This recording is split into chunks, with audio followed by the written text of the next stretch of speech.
Schoolmaster's Progress. Master Horner was at once the preeminent beau of the neighborhood, spite of the prejudice against learning. He brushed his hair straight up in front, and wore a sky-blue ribbon for a guard to his silver watch, and walked as if the tall heels of his blunt boots were eggshells and not leather. Yet he was far from neglecting the duties of his place. He was beau only on Sundays and holidays, very schoolmaster the rest of the time. It was at a spelling school that Master Horner first met the educated eyes of Miss Harriet Bangle, a young lady visiting the Engleharts in our neighborhood. She was from one of the towns in western New York, and had brought with her a variety of city airs and graces somewhat caricatured, set off with year-old French fashions much travestied. Whether she had been sent out to the new country to try, somewhat late, a rustic chance for an establishment, or whether her company had been found rather trying at home, we cannot say. The view which she was at some pains to make understood was, that her friends had contrived this method of keeping her out of the way of a desperate lover, whose addresses were not acceptable to them. If it should seem surprising that so high-bred a visitor should be sojourning in the wild woods, it must be remembered that more than one celebrated Englishman and not a few distinguished Americans have farmer brothers in the western country, no whit less rustic in their exterior and manner of life than the plainest of their neighbors. When these are visited by their refined kinsfolk, we of the woods catch glimpses of the gay world, or think we do.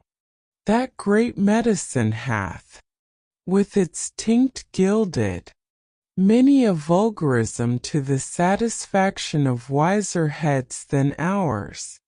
Miss Bangle's manner bespoke for her that high consideration which she felt to be her due.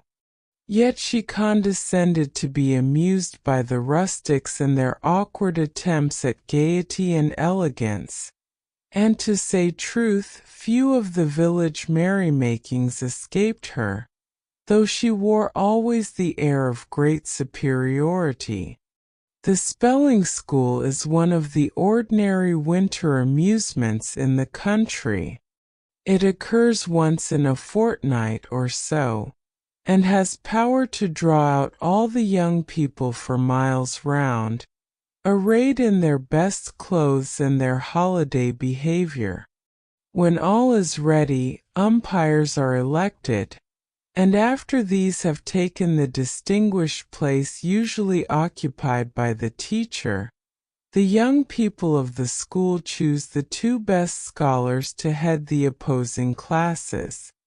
These leaders choose their followers from the mass, each calling a name in turn, until all the spellers are ranked on one side or the other, lining the sides of the room and all standing. The schoolmaster, standing too, takes his spelling book, and gives a placid yet awe-inspiring look along the ranks, remarking that he intends to be very impartial, and that he shall give out nothing that is not in the spelling book.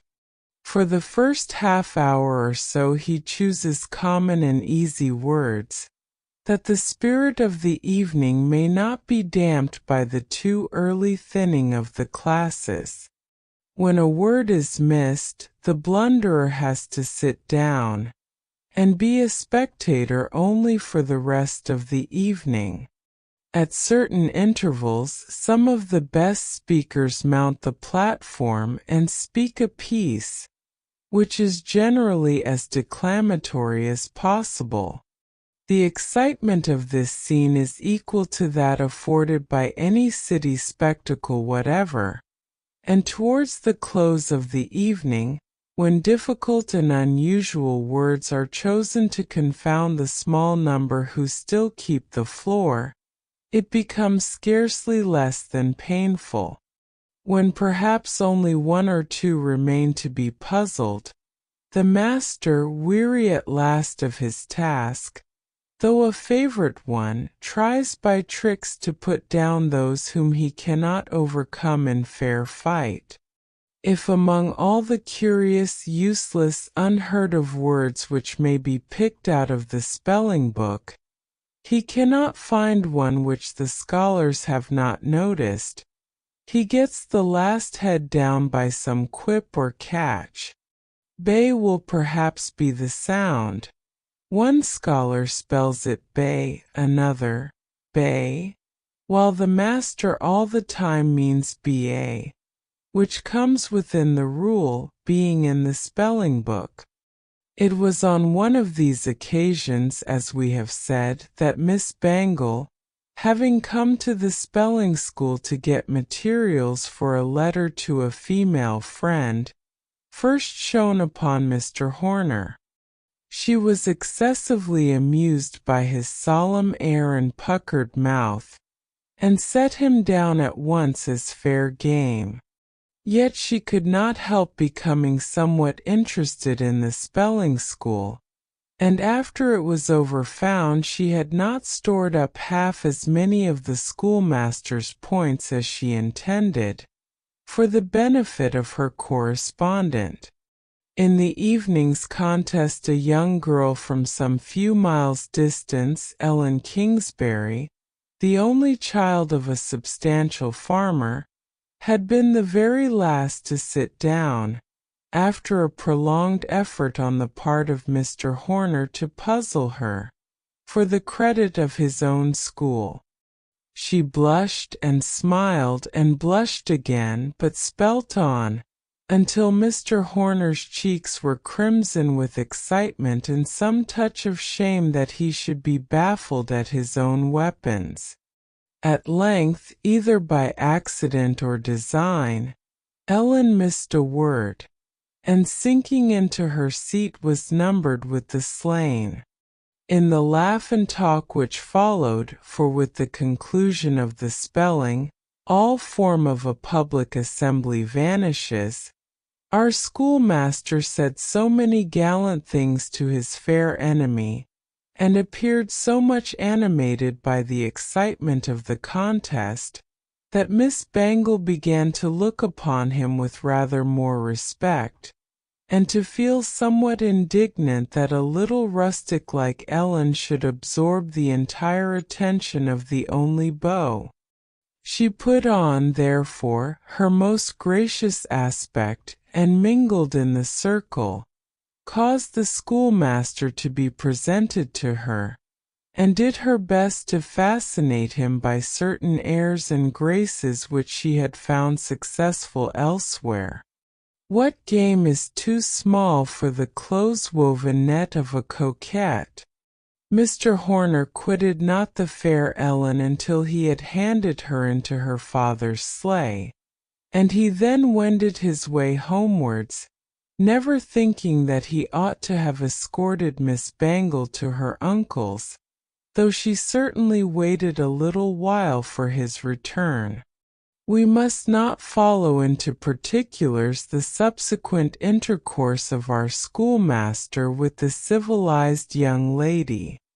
All that concerns us is the result of Miss Bangle's benevolent designs upon his heart.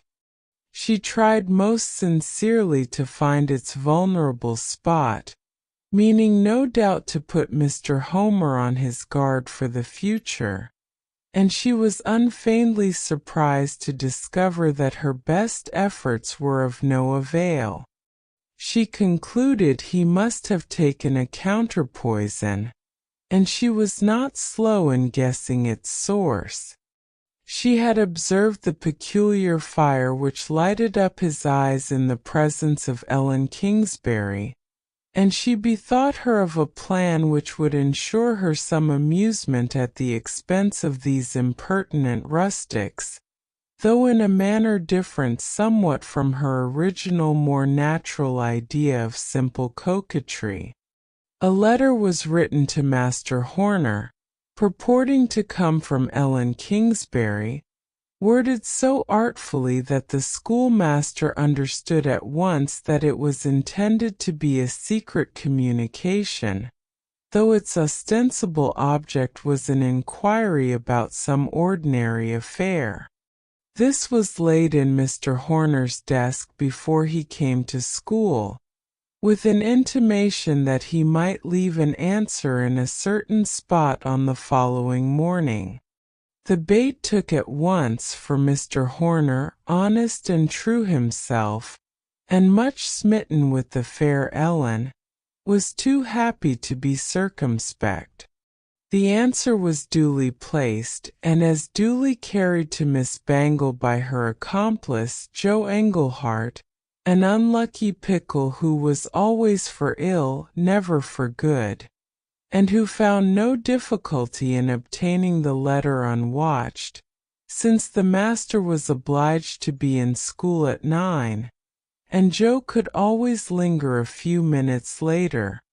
This answer being opened and laughed at, Miss Bangle had only to contrive a rejoinder, which being rather more particular in its tone than the original communication, led on yet again the happy schoolmaster, who branched out into sentiment, taffeta phrases, silken terms precise, talked of hills and dales and rivulets, and the pleasures of friendship, and concluded by entreating a continuance of the correspondence.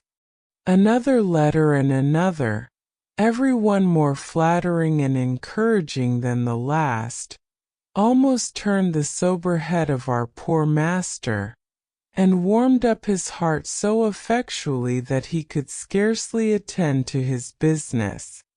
The spelling schools were remembered, however, and Ellen Kingsbury made one of the merry company. But the latest letter had not forgotten to caution Mr. Horner not to betray the intimacy, so that he was in honour bound to restrict himself to the language of the eyes, hard as it was to forbear the single whisper for which he would have given his very dictionary.